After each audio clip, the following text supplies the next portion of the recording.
अभी जो आपने वीडियो देखा, ये वीडियो राजस्थान का है और जो दोनों शख्स पुलिस की गिरफ्त में गंजे सड़क पर नंगे पांव फटे पुराने कपड़े पहनकर चल रहे हैं, इन दोनों पर आरोप है कि इन दोनों लोगों ने मिलकर एक रेप पीड़िता के ऊपर गंडासे से हमला किया, उसको जान से मारने की कोशिश करी।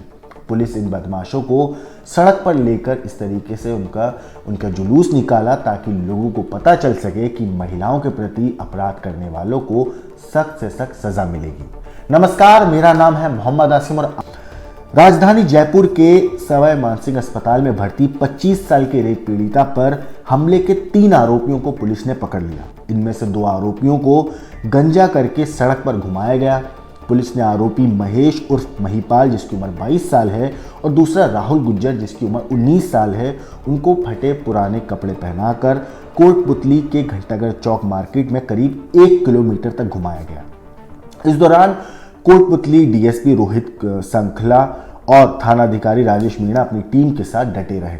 दरअसल रेप का जो मुख्य आरोपी था, इस पूरे मामले में 3 आरोपी थे, एक महिपाल, दूसरा राहुल गुज्जर और तीसरा आरोपी राजेंद्र यादव। हालांकि राजेंद्र यादव अस्पताल में भर्ती है, वो ट्रेन की चपेट में आया और उसकी जो टांग है वो उस हादसे में कट गई। मगर राजेंद्र यादव, राहुल गुज्जर और महिपाल, इन तीनों के ऊपर आरोप है कि इन्होंने 25 साल की रेप पीड़िता के ऊपर गंडासे, बंदूक, डंडे, इन सब चीज़ों से हमला किया।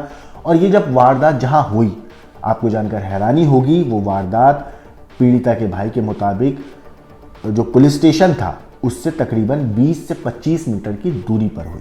तो बता दूं अब मैं कि जो रेप का मुख्य आरोपी है राजेंद्र यादव, वो अस्पताल में भर्ती है।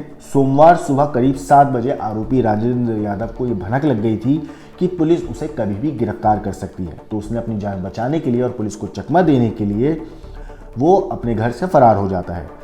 राजेंद्र यादव भाग तो निकला था, लेकिन जब आरोपी राजेंद्र यादव को लगा कि वो अब नहीं बचेगा तो मीडिया रिपोर्ट्स के मुताबिक उसने अपनी जान देने की कोशिश करी। वो रेलवे ट्रैक पर चला गया अपनी जान देने के लिए। जैसे ही ट्रेन आई तो वो पटरियों के बीच में फंस गया, जिसके चलते उसका एक पैर कट गया था। आरोपी राजेंद्र यादव के रेलवे ट्रैक पर पड़े होने की सूचना मिलते ही पुलिस मौके पर पहुंची और उसे अस्पताल में भर्ती कराया। वहीं दूसरे पैर पर भी चोट लगी, जिससे ऑपरेशन से पुलिस को काटना पड़ा।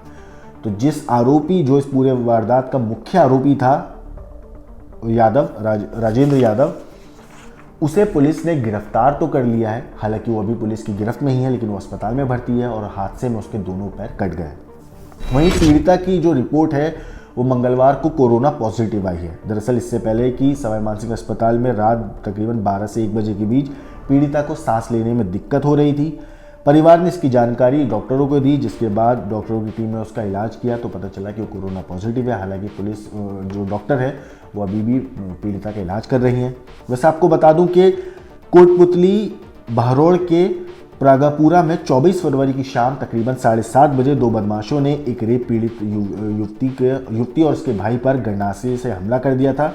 युवती पर एक के बाद कई वार किए गए थे। इसके बाद पीड़िता का भाई उसे जयपुर सवाई मानसिंह अस्पताल लेकर पहुंचा था। इसके बाद मुख्य आरोपी राजेंद्र यादव वहां से भाग निकला था, मगर सोमवार सुबह रेलवे ट्रैक पर ट्रेन की चपेट में आने से उसका एक पैर कटा, दूसरा पैर गंभीर रूप से घायल था, लेकिन अस्पताल में उसके दूसरे पैर को भी डॉक्टरों को काटना पड़ा।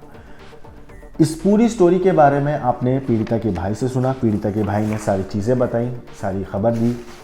हालांकि मीडिया में खबर आने के बाद मुख्यमंत्री और मंत्री जो पीड़िता है उससे मिलने अस्पताल भी पहुंचे थे। अब उसकी बहन ने पुलिस से, जो पीड़िता है उसने पुलिस से सुरक्षा और आरोपियों के खिलाफ कड़ी कार्रवाई करने के लिए पुलिस से मांग भी करी है। इस पूरे मामले पर भाई का ये भी कहना है कि जब उसकी बहन ने पुलिस से सुरक्षा और आरोपी के खिलाफ कार्रवाई के लिए थाने के चक्कर लगाए, तब किसी ने उसकी नहीं सुनी। उस दौरान थाने में बैठे पुलिस से लेकर कांस्टेबल तक, जो बड़े सीनियर ऑफिसर थे, एसएचओ या कोई भी जो सीनियर पोस्ट के अधिकारी थे, पुलिस अधिकारी, उनसे लेके एक नॉर्मल कांस्टेबल तक, उसके साथ अच्छा व्यवहार नहीं किया, भेदभाव वाला व्यवहार किया। राजेंद्र यादव अकेले अपराधी नहीं था, उसके साथ उसकी पूरी गैंग थी। हालांकि जो अभी तक खबर सामने आई है वो यही है कि 3 लोग थे, लेकिन जो पीड़िता का भाई है उसका यही कहना है कि इस पूरी वारदात में 3 लोग नहीं थे, बाकी कई और लोग शामिल थे। और पुलिस अब उनकी तफ्तीश कर रही है, उनकी तलाश कर रही है, उनको तलाश करने में पुलिस लगी हुई है। युवती के भाई ने कहा है कि थाने के एएसआई को सस्पेंड करके पुलिस ने अपनी जिम्मेदारी से मुंह मोड़ लिया है।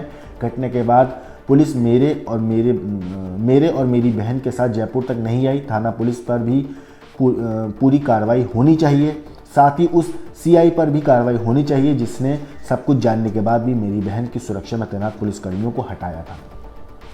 ये सारे आरोप जो हैं वो पीड़िता का भाई जो है वो लगा रहे हैं, लेकिन पुलिस ने 2 लोगों को तो गिरफ्तार कर लिया है इस पूरे मामले में। एक 22 साल का आरोपी है और एक 19 साल का आरोपी। 22 साल के आरोपी का नाम है महेश उर्फ महिपाल और 19 साल के आरोपी का नाम है राहुल गुज्जर।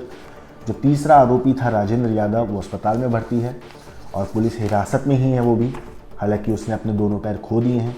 फिलहाल पुलिस इस पूरे मामले में तफ्तीश कर रही है, लेकिन राजनीतिक तौर पर भी ये पूरा मामला अब धीरे धीरे राजस्थान में तूल पकड़ रहा है।